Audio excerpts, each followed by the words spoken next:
Gloria a Dios, hermanos. Buenos días, buenas tardes, buenas noches, depende cómo nos vayas a estar viendo. Los que están aquí en casa, el Señor te bendiga, el Señor siga teniendo piedad y misericordia de ti. Los que nos ven por internet también, el Señor siga teniendo piedad, misericordia de tu vida. Y bueno, hoy seguimos presentando el libro El Diablo, la Bestia y el Falso Profeta, ¿verdad? Andan mucho las pláticas de qué está pasando, el fin del mundo, ¿no? Ahora que estábamos en Monterrey, que Dios nos permitió estar. Realmente yo me espanté porque cuando fui a Walmart pedí agua y no me vendían más que 5 litros, ¿verdad? De botellitas, quería para traernos más en el camino y no me dejaron, solamente 4 botellas me permitieron, no recuerdo si de medio litro, de 1 litro, y me entró miedo, ¿verdad? Realmente dije, ¿qué está pasando, verdad? No hay agua, no había agua para bañarse, no había agua de verdad, ni para los baños, y te preocupas, te espantas, ¿qué está pasando?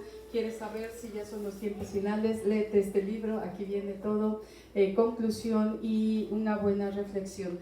Lo tenemos aquí, este sí lo tenemos aquí, de verdad, léelo, te va a edificar, y si lo quieres tú y no sabes cómo adquirirlo, lo puedes pedir por Amazon y también te va a llegar muy fácilmente. Dios te bendiga y que la palabra sea de grande bendición para tu vida. Gloria a Dios, hermanos. Sí, terrible la situación, la sequía en Monterrey. Dicen que es un problema político, que desde hace como 20 años dijeron que necesitaban renovar los sistemas hídricos, se iban a llevar agua del río Pánuco para Monterrey. Entonces ahorita están en plena crisis, no hay una solución rápida, cualquier solución se va a llevar cuando menos 3 años y la gente está sin agua. Hay mucha gente que ya está pensando irse con sus parientes a Guadalajara, a la Ciudad de México, a donde sea, donde haya agua, porque realmente está bastante crítica la situación. Entonces, bueno, ya lo veíamos, siempre se los he dicho, la guerra con Ucrania, bueno, ya pasaron la guerra del Armagedón, la guerra de Gog y Magog, de acuerdo a mi lectura que hice del Apocalipsis, y finalmente el problema mayor va a ser la lucha por los recursos, y ya lo vemos con el cambio climático, va a ser algo terrible, pero bueno, eso es tema para otra prédica. Gloria a Dios. Vamos a abrir rápidamente nuestras Biblias en Primera de Samuel 15, vamos al versículo 2. Hoy estamos recordando el Día del Padre y vamos a ver a Dios como Padre, ¿no? Ya estuvimos cantando estos himnos, estas alabanzas donde confesábamos: Dios mío, Padre mío. Dice la Escritura: así ha dicho Jehová de los ejércitos, yo castigaré lo que hizo Amalek a Israel al oponérsele en el camino cuando subía de Egipto. Ve pues y hiere a Amalek y destruye todo lo que tiene y no te apiades de él. Mata a hombres, mujeres, niños y aun los de pecho, vacas, ovejas, camellos y asnos. Señor, te damos gracias por este día. Ponemos la palabra de hoy en tus manos. Abre la boca de tu siervo, el corazón de mis hermanos, a todos los que nos ven por internet, que sea una palabra de edificación en el nombre de Cristo Jesús. Amén, amén. Buenos días, tardes, noches a todos los millones de internautas, a todos los que nos ven en Europa, en Estados Unidos, en Sudamérica. Reciban un afectuoso saludo. El Señor esté con ustedes. Hermanos, el Padre en el Antiguo Testamento es completamente impasible, irracional y da miedo. Cada vez que se enoja tiene unos arranques terribles. Aquí está mandando matar a los amalecitas. El pecado de Amalek fue no recibir a Israel en el desierto, y dice Dios: ahora es momento de cobrármelas y no voy a perdonar a ninguno, ni a los animales, ni a las mujeres embarazadas, ni a los niños que están amamantando. Dice: vas a destruirlo todo, los vas a barrer, los vas a acabar. ¿Te imaginas? Y bueno, luego llegan y me dicen: sí, pastor, es que Dios es amor. Yo digo: ay, no han leído estas historias, ¿no? Realmente no conocen el carácter del Padre. Y digo, no puedes borrar el Antiguo Testamento, ¿no? Hay gente que acusa a Dios de genocida en el Antiguo Testamento, y digo, con justa razón, ¿no? Vas a matar a la mujer embarazada, la vas a abrir, le vas a sacar el producto mientras está viva y todavía lo vas a estampar para que en su muerte tenga todavía dolor de cómo muere el niño. Eran cosas terribles. Bueno, estos son descripciones de Elena Poniatowska, sobre cómo mataron los militares a los jóvenes en Tlatelolco, ¿no? Decía que los agarraban con la bayoneta, les abrían el vientre a las mujeres embarazadas y les sacaban el producto todavía estando vivas ellas. Bueno, cualquier parecido entre Luis Echeverría, ¿no? Y el padre del Antiguo Testamento es bastante fuerte, ¿no? Había que borrarlo sobre la faz de la tierra. Entonces, realmente cuando decimos Dios es amor, recapacita antes de lo que estás diciendo y piensa, ay, ¿realmente es amor? ¿Es un Dios de amor o es un Dios de venganza? ¿O qué ondas con el Padre? ¿No? Y es el día del Padre, ¿no? Y mejor ejemplo que no hay ninguno. Vamos a Hebreos 12. Bernabé nos va a dar una explicación sobre qué es lo que pasó con el Padre. Vamos a ver algunas explicaciones. ¿Dónde estuvo este cambio? Hebreos 12, 18, dice la Escritura, 12, 18, dice, porque no os habéis acercado al monte que se podía palpar y que ardía en fuego, a la oscuridad, a las tinieblas y a la tempestad. Estoy en Hebreos 12, 19, al sonido de la trompeta y a la voz que hablaba, la cual los que la oyeron rogaron que no se les hablase más, porque no podían soportar lo que se ordenaba. Si aún una bestia tocar el monte, será apedreada o pasada con dardo. Y tan terrible era lo que se veía que Moisés dijo, estoy espantado y temblando. Bueno, para Bernabé es muy sencillo y lo voy a ejemplificar con una metáfora o con una analogía de dos montes. Dice, primero tenemos el monte Sinaí, la revelación del Dios cósmico, del Padre, baja, da los 10 mandamientos, es una ley de piedra, sin escala de grises, sin corazón. Blasfemaste, muerte al blasfemo, cometiste adulterio, será apedreado y será quemado, ¿no? Tomaste anatema del botín, quemado, y después lo lapidarán con piedras, ¿no? No se mientras se quemaba, lo apedreaban, ¿no? Mientras le prendes el cerillo con gasolina, le avientas de piedras para que esté ahí quemándose y siendo apedreado. Era un Dios increíblemente estricto, cualquier castigo mínimo, cualquier transgresión mínima era castigada duramente. Tenemos a los hijos de Aarón, ya estaba el tabernáculo, y dijo, ay, vamos a estrenarlo, vamos a ofrecer incienso, y ¡pum!, sale fuego, y los tatema, ¿no?, acabados de ungir con el aceite de unción encima todavía, y dice, ¿quién te mandó que me ofrecieras incienso en este momento, ¿no? Cuidado que te acerques haciendo lo que se te da la gana al templo. Imagínate que siguiéramos bajo esa perspectiva del Antiguo Testamento, todos estaríamos cojos, tuertos o bajo tierra, ya nos habría caído un rayo definitivamente. Y Bernabé dice, bueno, hay una comparación, ese era el monte Sinaí, ahora tenemos el monte Sión. Vamos ahí mismo, Hebreos 11, 22, dice, sino que os habéis acercado al monte de Sión, a la ciudad del Dios vivo, Jerusalén la celestial, a la compañía de muchos millares de ángeles, a la congregación de los primogénitos que están inscritos en los cielos, a Dios el juez de todos, a los espíritus de los justos hechos perfectos, a Jesús el mediador del nuevo pacto, y a la sangre rociada que habla mejor que la de Abel. Para Bernabé dice, ya no estamos en el Sinaí, es un monte distinto, ahora es el monte de Sión, ¿no? El monte de Sión en realidad representa, bueno, el monte donde se erigió el templo de David, el segundo templo, el templo de Salomón, y el templo de Herodes, ¿no? Es básicamente Jerusalén, sería la explanada, pero bueno, el monte de Sión estrictamente es donde está ahora la abadía de la dormición. Entonces él dice, hay dos montes, ¿no? El monte Sinaí versus, o en contraste con el monte de Sión. Dice, y en el monte de Sión hay un mediador. Esta palabra es muy importante. En hebreo hay varias versiones, en unas es mediador, en otras es melitz, en otras es abogado, que es Jesucristo. Dice, puede ser mediador, pero puede ser también abogado. Es el que aboga por nosotros cuando cometemos una falta, o es el que está mediando. Esta palabra de mediar me gusta mucho, porque cuando tienes un problema con un matrimonio o entre dos partes, lo que hace el abogado o el mediador es decir, mira, vamos a llegar a un punto intermedio, a una plática, y que las dos partes estén contentas, ¿no? Tanto el que acusa como el que es acusado, que las dos partes salgan contentas.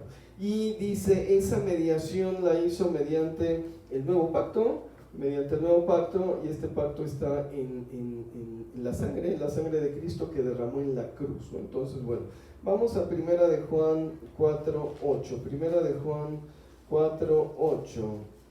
Primera de Juan 4:8. Aquí lo tenemos. Ahora sí.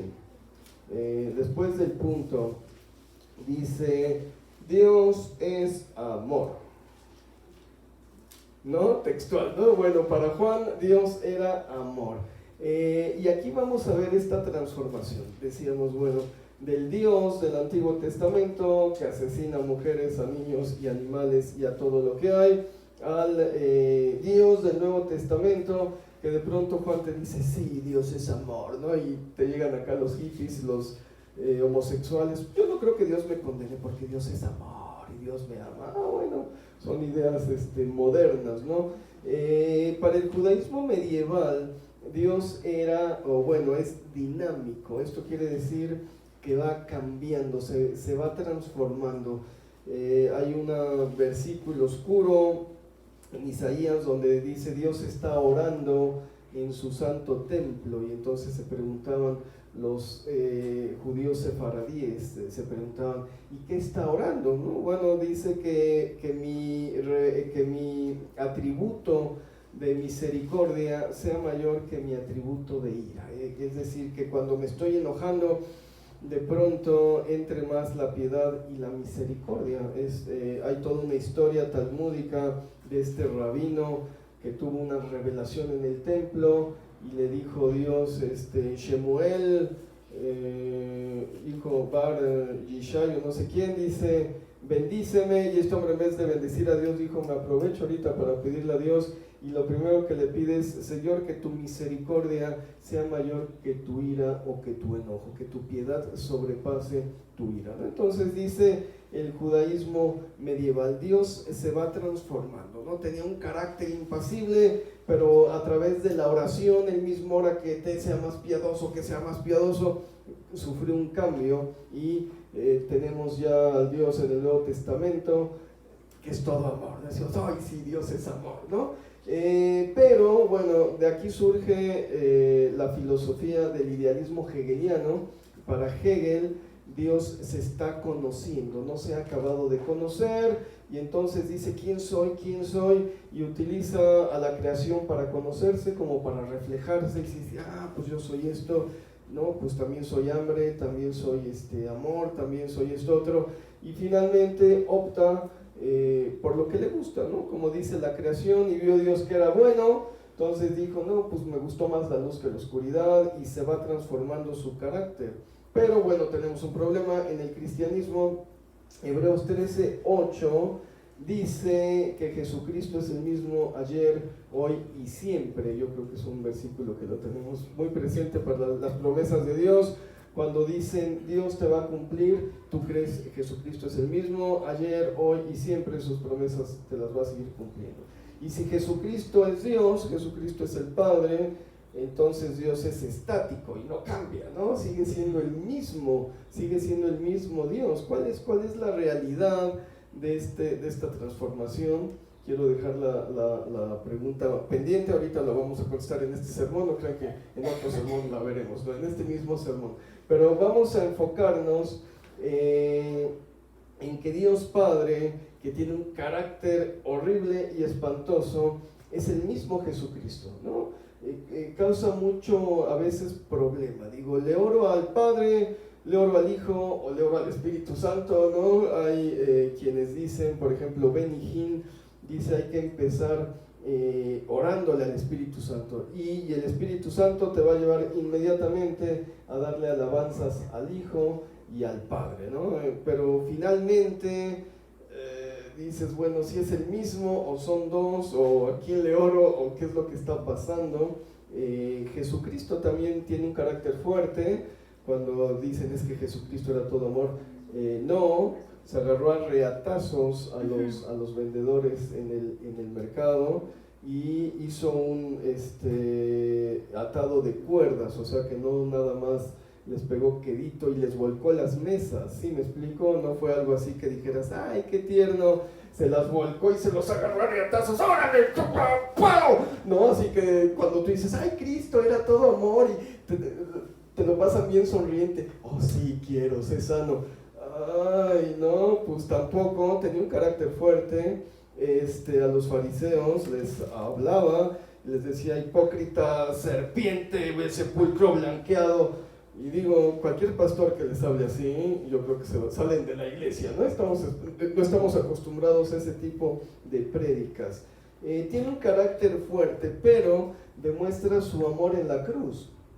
Finalmente dice, nadie me obligó a morir por ustedes. Yo solo pongo mi vida, yo la tomo, yo la doy, yo soy el que decidí morir por ustedes. Entonces sí, tengo mal carácter, pero tengo mucho amor y ese amor es lo que debemos entender. El amor de Cristo es el sacrificio que hizo por nosotros. Entonces viene la pregunta, ¿Dios es amor o Dios es venganza o Dios es destrucción o qué es? No busquen la siguiente cita, pero viene siempre esa postura. Estamos hablando o hay esta ambivalencia y decimos Dios es bipolar o tiene problemas o qué está pasando. Leí un tratado muy interesante donde acusaban a eso, decía pobre Israel con un Dios celoso, ¿no? Israel como mujer, como fémina, se ponía celosa y se la agarraba a riatazos y se la guameaba porque le puso el cuerno, dice como cualquier macho que su esposa lo engañó y se agarra a la mujer y se la pone como lazo de cochino. Entonces bueno, es muy fuerte. La cita está en Deuteronomio 6:4, es bastante conocida. Dice, escucha Israel, Jehová nuestro Elohim, Jehová es uno. Básicamente Deuteronomio es un libro que se escribió muy tardíamente, se escribió en los tiempos de los reyes de Israel. Era un tiempo donde se estaba batallando mucho con la idolatría. El pueblo ya se había ido tras sus dioses, habían puesto sus lugares altos. Hay todo un mito sobre los lugares altos. Decían Salomón ofrecía sacrificio en un lugar alto. Eran lugares altos a Jehová, pero no giraban alrededor de la centralidad del templo de Jerusalén. Entonces era como, ¿por qué estás ofreciendo sacrificios a Dios en otro sitio si los debías de ofrecer nada más en Jerusalén? Querían como la centralidad nada más del culto. Pero bueno, y habían traído todos sus dioses, habían mezclado con las naciones y le estaban ofreciendo dioses a todo, nomás lee los reyes, y cada rey se agarraba a un dios distinto, ¿no? El dios del dinero, el dios del poder, el dios de las riquezas, etc. Y bueno, y Deuteronomio entra como queriéndose situar en tiempos de Moisés, como si Moisés lo hubiera escrito, y todo el libro enfatiza en la idolatría. Meten algunos mandamientos nuevos sobre los reyes, pero cuando tú lees Deuteronomio es pura idolatría. El 80% del libro, el 70% del libro es aléjate de la idolatría. Y en este libro, por primera vez, se menciona la unidad de Dios, es decir, por supuesto que debían decirle cuidado porque nada más hay un solo Dios, no te confundas porque ya estás yendo tras muchos dioses. Y entonces aparece el Shema, lo que se le conoce la unidad de Dios. Jehová nuestro Elohim, Jehová es uno, no hay otro, nada más hay un Dios. Y bueno, es un libro muy importante. Nadie pronuncia el Shema con el nombre de Jehová, Jehová como el nombre propio del Padre. Todo el mundo le dice Adonai en hebreo, o en español, escucha Israel, Adonai. En español no hay problema, decimos Normalmente, escucha Israel, el Señor nuestro Dios uno es, a veces hasta se suprime el otro Señor, pero en hebreo, como nadie sabe cómo se pronuncia, se sustituye Adonai por Jehová. En vez de decir Jehová, se pronuncia Adonai. ¿Cómo se pronuncia el nombre del Padre? Nadie lo sabe. Y bueno, cada vez que se lee el texto, se lo dice cantado, ¿no? En cualquier lugar donde lo veas, siempre lo van a cantar: Shema Israel, Adonai Eloheinu, Adonai Echad. Y bueno, la otra parte es un poco más rápida. Y la pronunciación del nombre del Padre de Jehová también tiene un tabú en el Islam. Nadie puede pronunciar el nombre de Alá si no lo estás haciendo de una manera ritual. Y hay países donde los extranjeros ni siquiera pueden pronunciar el nombre de Alá, o te matan o te encarcelan y te dicen: cuidadito, ya estás pronunciando el nombre de Dios con tus labios sucios e impuros, ¿no? Es decir, hay un respeto increíble al Padre. Digo, serán muy fanáticos, los podemos criticar, pero su amor por Dios y por no desacralizar el nombre de Dios es mucho mayor que el nuestro, ¿no? Que andas usando el nombre de Jehová hasta para maldecir a tus enemigos, ¿no? Jehová de los ejércitos, ¿no? Que les caiga la voladora, y dices: ay, por Dios, ¿no? Bueno, para distinguir a un señor, cualquier señor, Adonai, de Adonai, de Dios, el hebreo hace un cambio minúsculo con las vocales. Todo está escrito en el libro de nuestra hermana Carolina, de hebreo básico. Por cierto, voy a hacer un pedido para julio, entonces si quieren libros, avísenme, de los que pido por Amazon. Lo voy a hacer, los voy a ir apuntando. Ahora sí ya lo voy a hacer en 15 días, entonces avísenme si quieren. Háganme saber qué libros para irlos apuntando. Bueno, el cambio de Adón con Adonai es una pequeña vocal. Mira, Adón es con kamatz, hasta se las puse. Esto es el Señor. Mira, es esta, y les voy a dibujar la vocal en grande. Es así, esta es la vocal, esta es una kamatz. Cuando se escribe con kamatz, Adón significa el Señor, es decir, Dios, Adonai. Cuando se escribe con hataf patah, esto es una rayita con dos bolitas, es cualquier Señor. Esto es la importancia de las vocales en hebreo, ¿no? No es una falta de ortografía. Alguien me dijo: ay, pastor, hay muchas faltas de ortografía. No, son vocales, o son acentos, o son comas. El hebreo maneja muchos símbolos. Entonces, un cambio en una vocal puede representar que sea el Señor o que sea cualquier Señor, ¿no? Esta es la diferencia entre el Padre, Adonai, y entre cualquier Adón, ¿no? Esto es muy importante en el Nuevo Testamento cuando se lee en hebreo, para distinguir quién está reconociendo a Cristo como Adonai y quién lo está reconociendo como un Señor cualquiera. Lo que se me hizo más interesante es que todas las versiones de hebreo, sus discípulos le dicen simplemente Adón, no lo reconocen como Adonai hasta después de la resurrección, simplemente su Señor. Adoní, Señor mío, le dicen Adoní sus discípulos, ninguno le dice Adoní, ¿no? Dios mío. Esto es muy, muy curioso. La duda me surgió porque en una película de Scorsese, los discípulos lo confesaban a Cristo como Adonai. Dije: ¿será? Pues no, en hebreo no, le dicen Adón hasta que resucita. Entonces, bueno, ¿cómo se pronuncia el nombre del Padre, el nombre de Jehová? Hay varios pensadores, hay unos que dicen que se pronuncia Yahvé, puede ser. Yahweh definitivamente no, de hecho es un nombre pagano, no anden diciendo Yahweh, es un nombre de un dios africano y ahí andan pronunciando Yahweh. Yahvé puede ser. Abraham Abulafia, en la Edad Media también, hizo combinaciones con las vocales. Abraham Abulafia es un pensador sefaradí muy importante. Este hombre se proclamó Mesías del judaísmo y dijo: y voy a hacer que me reconozca el Papa. Me parece que era un papa urbano, creo que sí era un urbano.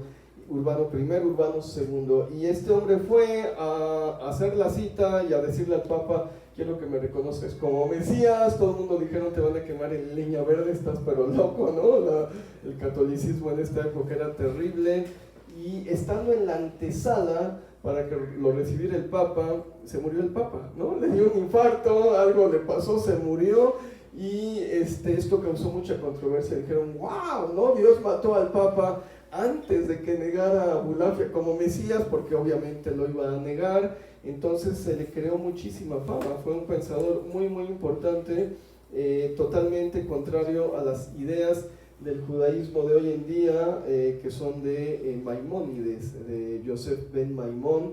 Entonces era como el opuesto. Yosef ben Maimón decía: Dios es trascendente. Tomó las ideas árabes, las ideas del Islam, y dijo: ¿tú crees que te va a escuchar a ti si eres como menos que una pulga? Dios está haciendo un cosmos de 14,000 millones de años. ¿Crees que tiene tiempo para tus problemitas? Es totalmente trascendente. Y Abulafia decía: no, Dios te escucha, lo puedes ver, lo puedes escuchar. Y yo, como sacerdote, decía Abulafia, todos los días pronuncio el nombre de Jehová como se debe pronunciar. Entonces la técnica que él usó fue una combinación de vocales.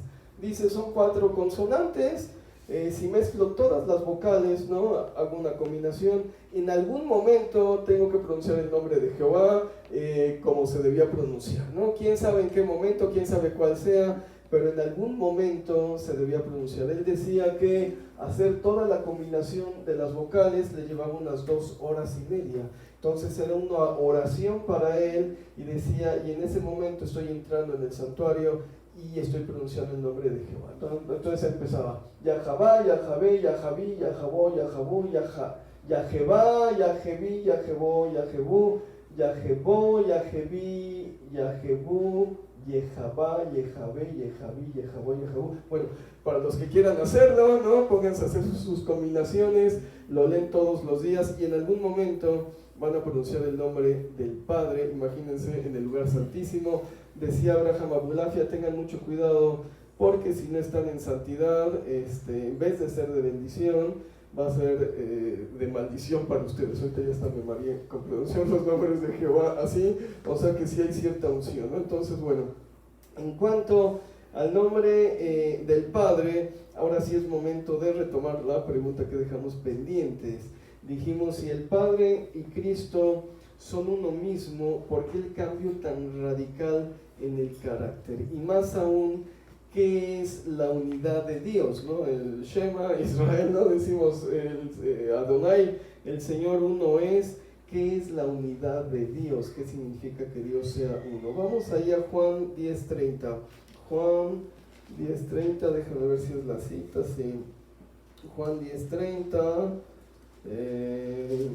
por aquí la tengo, aquí está, Juan 10:30. Vamos a resolver esa pregunta.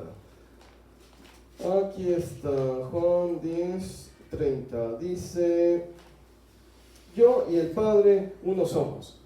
Punto, ¿no? Jesucristo y el Padre son uno. No hay pierde, la traducción es literal. Por más que le busquemos, Jesucristo y el Padre es uno. Cuando tú le dices al Padre: Padre mío, es como si dijeras Jesucristo mío. Entonces, ¿cuál es la diferencia de levantar una oración al Padre o levantar una oración a Cristo?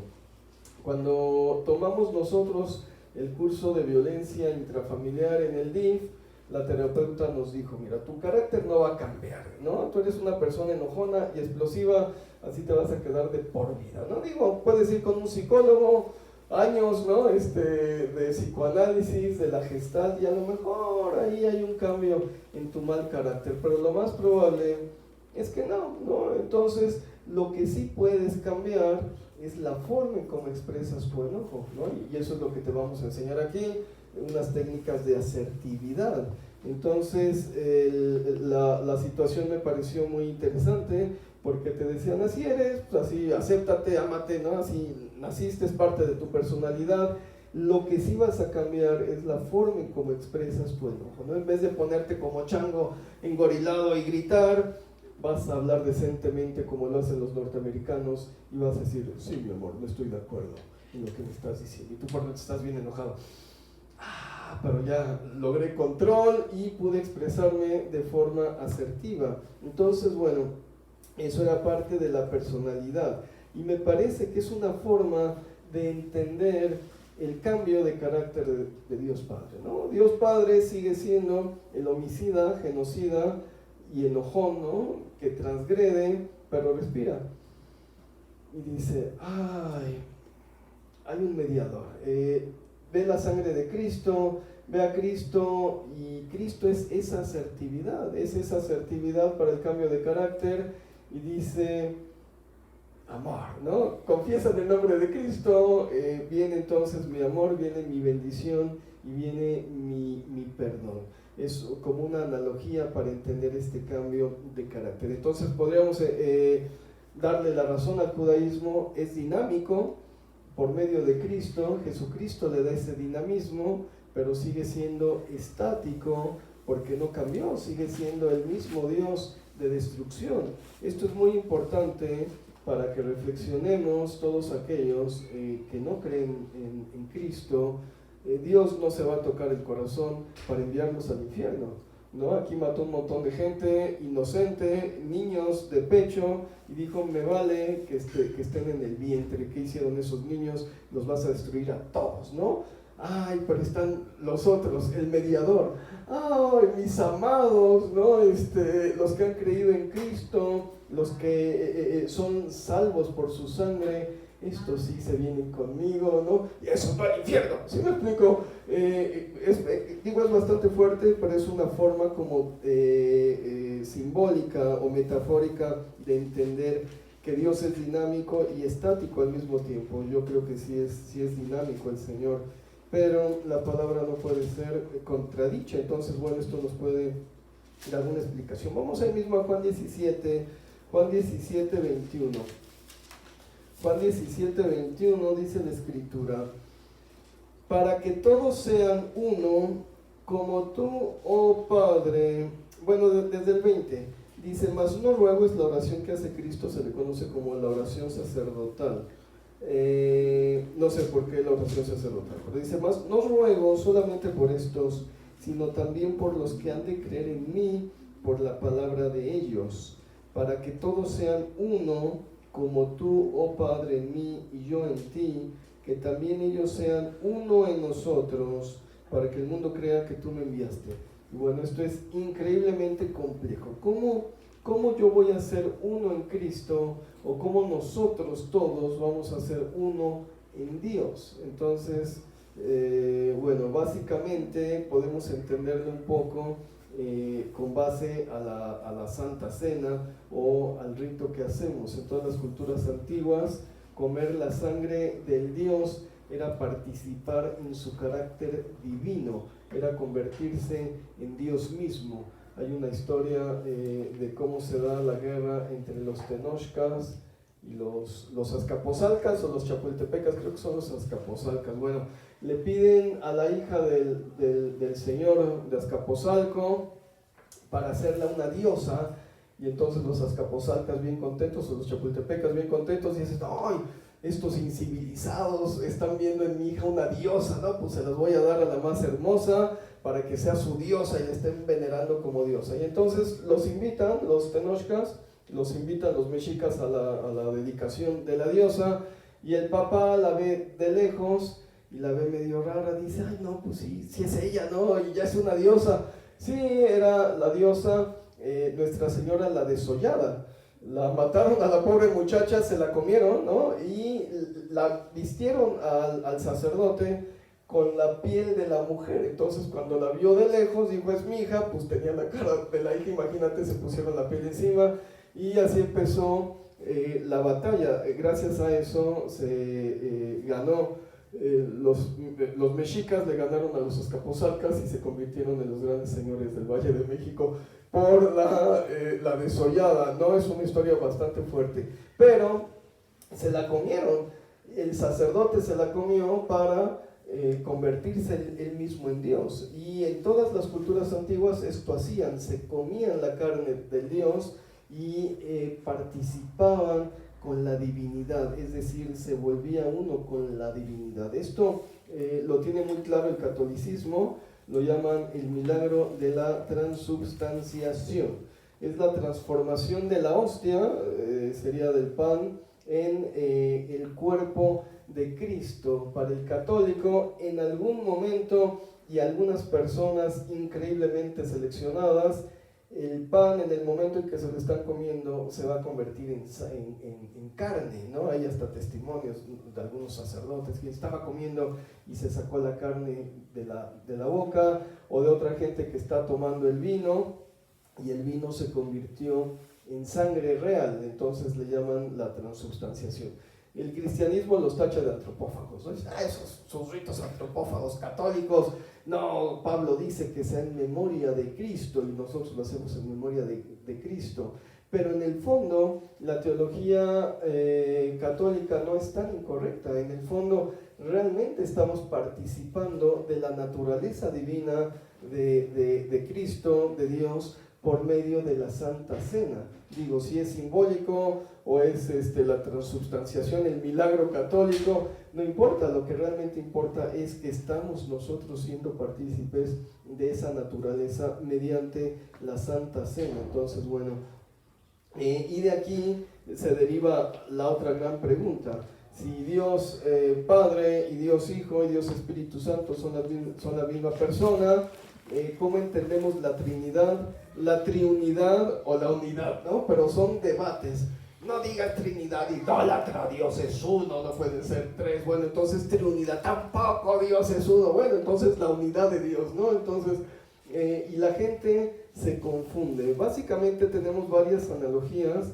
Esta sencilla analogía me la dio nuestra hermana Alicia Cid, ¿no? Me dijo, pastor, muy interesante lo que dijo, pero hay una analogía más sencilla, ¿no? Para que entiendan la triunidad o la unidad o las tres personas de Dios. Dice, básicamente Dios es como agua. El agua se puede encontrar en tres estados: gaseoso, sólido o líquido, dependiendo de la temperatura. Y bueno, así es Dios. Dios Padre puede ser el agua solidificada, ¿no? La piedra, ¿no? Cuando entra el calor, el amor, ¿no? La alabanza, el amor, se gasifica, el Espíritu Santo, y bueno, agua, la sangre de Cristo, en la persona de Cristo. Entonces, bueno, es una analogía muy sencilla, sigue siendo la misma agua en tres estados distintos. Tenemos también otra analogía: Dios es como un hombre, como un ser humano.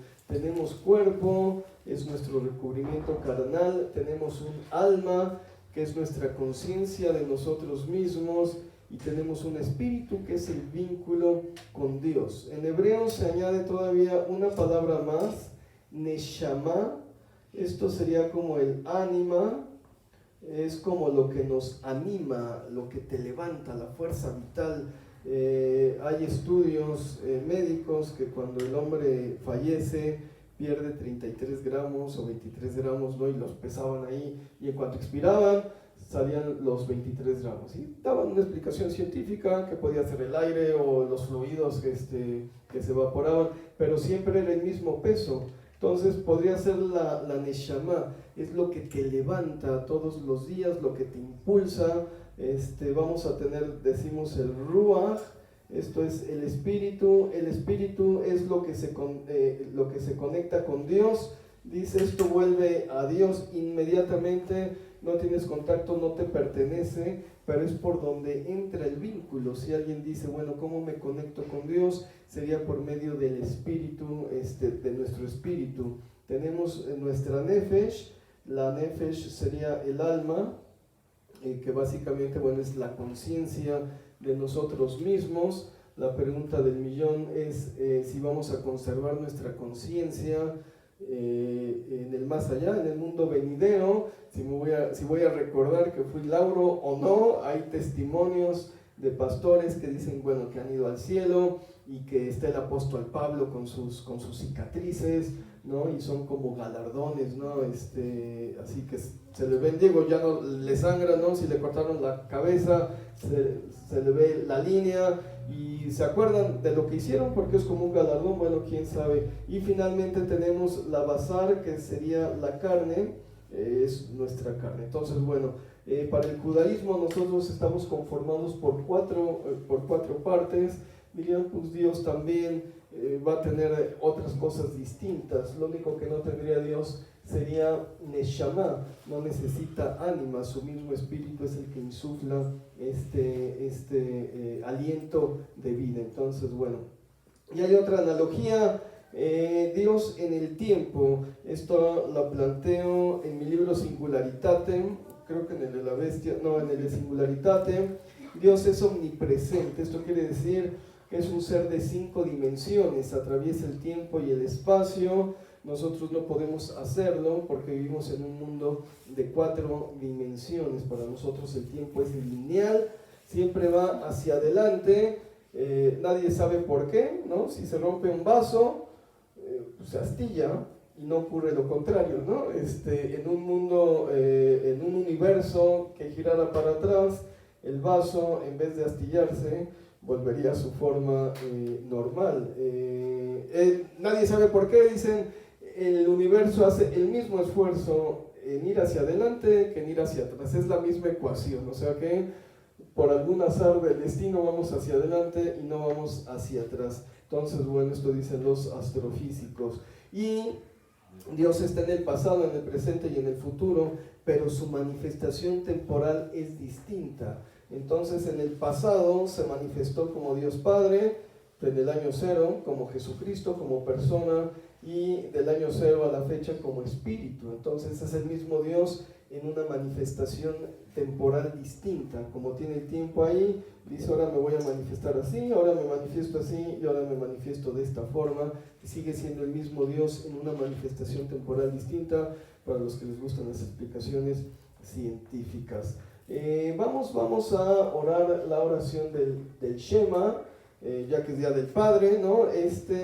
Y faltan unos versículos para continuar. Si quieren ponerse de pie, vamos a orarlas. Se las puse en hebreo. Básicamente dice, escucha Israel, Adonai nuestro Dios, Adonai es uno, Baruch Shem Kevod, sea bendito su nombre santo, Malkutó Leolam Baed, su reino por toda la eternidad.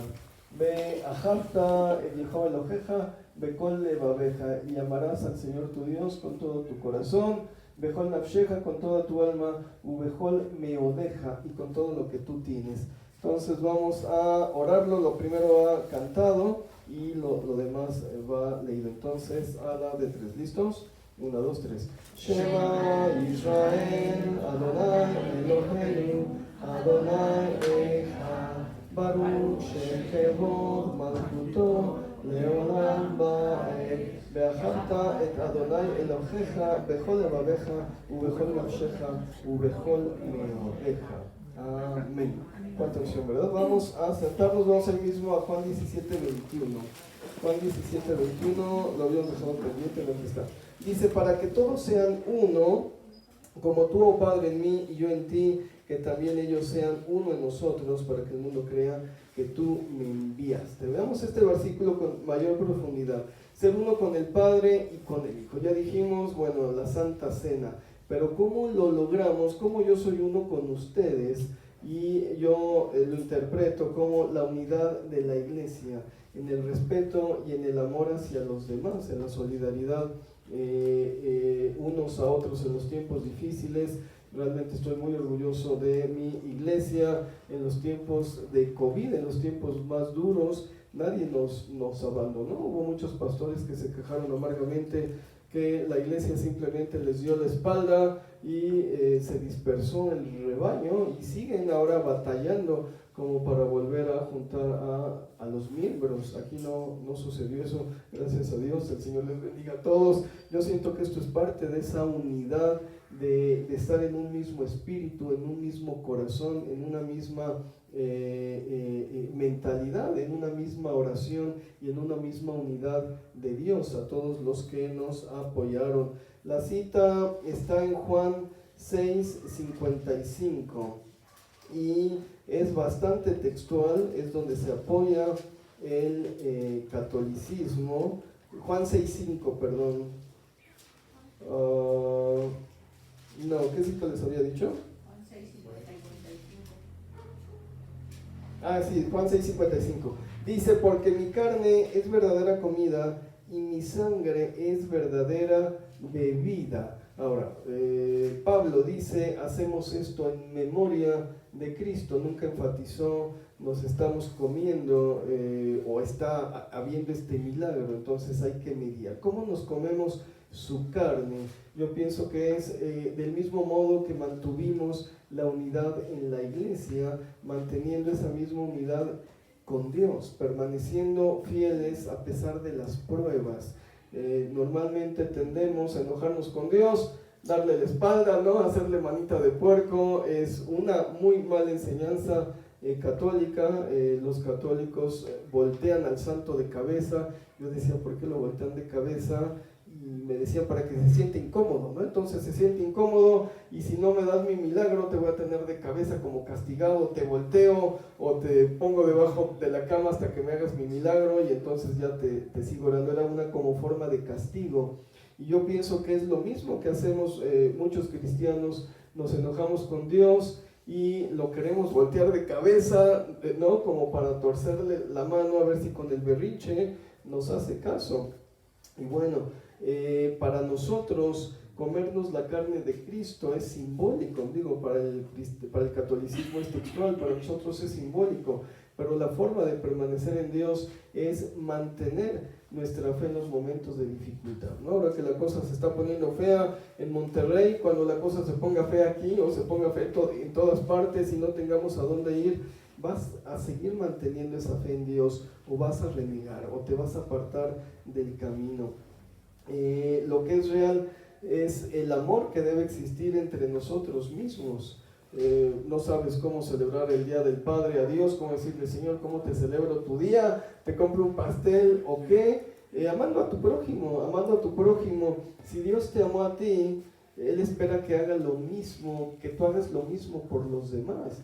Decíamos que tenía un carácter duro Jesucristo, pero Dios su amor en la cruz lo demostró con hechos. ¿Sí me explico? Derramó su sangre, y esta es la mejor forma en la que podemos nosotros honrar a Dios, amando a los demás, porque los demás también son amados de Dios. Cuando tú dices, yo soy un amado de Dios porque creo en Cristo, y volteas a ver a tu hermano que te cae re gordo, dices, ay, pues este también es otro amado de Dios. Entonces, ¿cómo voy yo a maldecir o cómo voy yo a afrentar a uno al que Dios ama?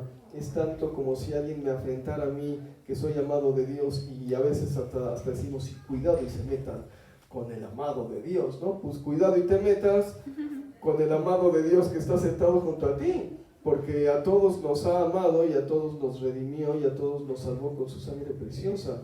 Entonces la unidad en el Padre es mantener la fe, y la unidad en la iglesia es mantener el amor unos con otros. Y esta es la mejor forma que podríamos celebrarle a Dios el Día del Padre, amando a nuestros prójimos, manteniéndonos fieles con Dios. Gloria a Dios, madre, gloria a Dios, hermanos, iba a decir, gloria a Dios, hermanos. El Padre tenía un carácter impasible. El Hijo medió en su carácter. Vino Jesucristo a mediar, es el mediador, es el que dijo, asertividad, ¿no? Respiró, se dio un respiro y dijo, voy ahora a mostrar mi amor de una forma distinta. Hay que tener mucho cuidado. Dios sigue siendo el mismo, ayer, hoy y siempre. Sigue teniendo ese mismo carácter destructivo. Lo vemos en el universo, lo vemos en las tormentas, lo vemos en todas partes, y sigue destruyendo el cosmos. Entonces definitivamente no va a perdonar a los que no hayan creído en Jesucristo, no va a perdonar a los que no hayan creído en su nombre, no va a perdonar a los que no se hayan alineado junto con Él. Estamos en la sana doctrina, mantengámonos fieles. Ese es el amor que le podemos demostrar a Dios. Queremos mantener la unidad en la iglesia, amemos al prójimo, amemos a nuestro hermano que está junto a nosotros, como digo, no como a nosotros mismos, simplemente con mayor respeto, con mayor reverencia, con mayor cuidado, porque también son amados de Dios. Todos somos amados del Señor, todos los que hemos creído en Jesucristo. Gloria a Dios, hermanos. Feliz Día del Padre. A los papacitos, a los sugar daddy, ¿por qué no? También feliz Día del Padre, ¿no? Y a todos los papás que han tenido descendencia, el Señor haga de sus hijos unos hombres de fe y de valor. El Señor les esté bendiciendo a todos.